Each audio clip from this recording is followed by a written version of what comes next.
Élisée représente l'Église, mais nous devons être plus précis que cela. Il représente le ministère de l'Église sur la base du Saint-Esprit présent dans l'Église, mettant en évidence toutes les valeurs, toutes les potentialités de la résurrection, de l'ascension et de la glorification de Christ.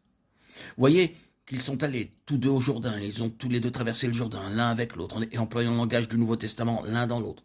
Sur l'autre rive du Jourdain a eu lieu la glorieuse ascension du Maître. Alors le successeur, ramassant le manteau, recevant l'Esprit, s'est mis en marche pour manifester la puissance et les puissantes vertus de la vie de résurrection. Où est donc le Seigneur, le Dieu d'Élie? Il a été répondu de nombreuses fois à cette question à travers tous ceux qui étaient confrontés à des situations de mort. Si vous pouvez saisir cela, vous avez la clé pour tous ces incidents. Certaines personnes sont venues et ont appelé les fils des prophètes. Bien sûr, en considérant l'histoire telle qu'elle est écrite, vous n'êtes pas emballé par ces fils des prophètes. Cependant, il typifie quelque chose. Qu'est-ce qu'il signifie? Il représente ceux qui serviront parmi le peuple du Seigneur, en relation avec cette énergie de l'Esprit qui est présente dans Élisée. Ceux qui, parmi le peuple du Seigneur, servent pour le témoignage de Jésus, pour le témoignage de sa vie ressuscitée. Maintenant, notez ce qui est arrivé. Ces fils des prophètes ont dû entrer dans l'expérience pour pouvoir servir. Ce ministère particulier qui progressait était le ministère de la vie vainquant la mort. Considérons maintenant les choses qui sont citées. Les eaux de Jéricho, le poisson dans le pot, le fer de hache qui tomba dans le fleuve et qui a surnagé. Tout fait allusion à la mort agissant dans diverses directions de plusieurs manières, chacune d'elles ayant sa propre signification, et de la vie se manifestant triomphalement sur la mort lors de ces tentatives. Ces fils des prophètes ont eu l'expérience de tout cela et ils ont appris en étant terriblement éprouvés. Et chaque fois, il y avait cette attitude. Maître, qu'est-ce que nous ferons? C'est leur cri. Sans cesse répété.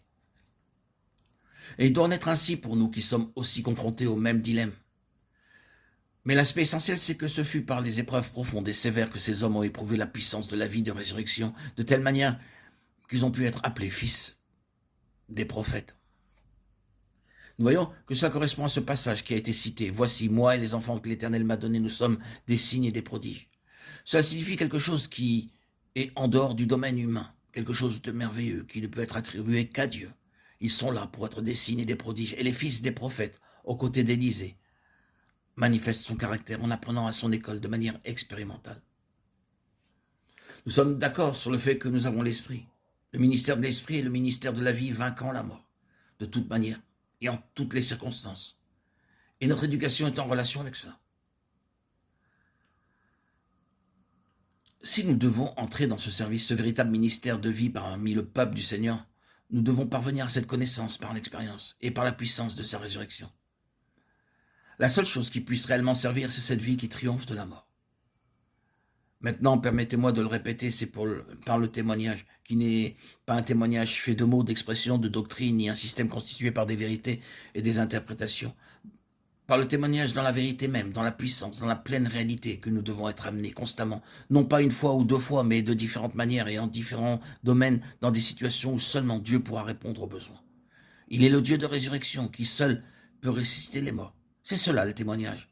Et ce n'est pas quelque chose dont vous pouvez entendre parler et vous en saisir. Ne vous y risquez pas. Si vous voulez être dans le cours du ministère de l'Esprit de vie, vous devez affronter le fait que vous allez être plongé dans des situations où personne ne pourra vous aider, rien ne pourra répondre aux besoins, mais seulement Dieu lui-même. Cela arrivera plus d'une fois et vous devrez dire, comme le grand apôtre, afin de ne pas placer notre confiance en nous-mêmes, mais de la placer en Dieu qui ressuscite les morts. 2 Corinthiens 1,9. Quand le fer surnage, vous avez le témoignage qu'il y a une vie qui triomphe de la mort. J'aurais désiré voir les divers incidents survenus dans la vie d'Élisée, mais cela nous conduirait trop loin. Il y a cette constante manifestation de la vie triomphant sur la mort.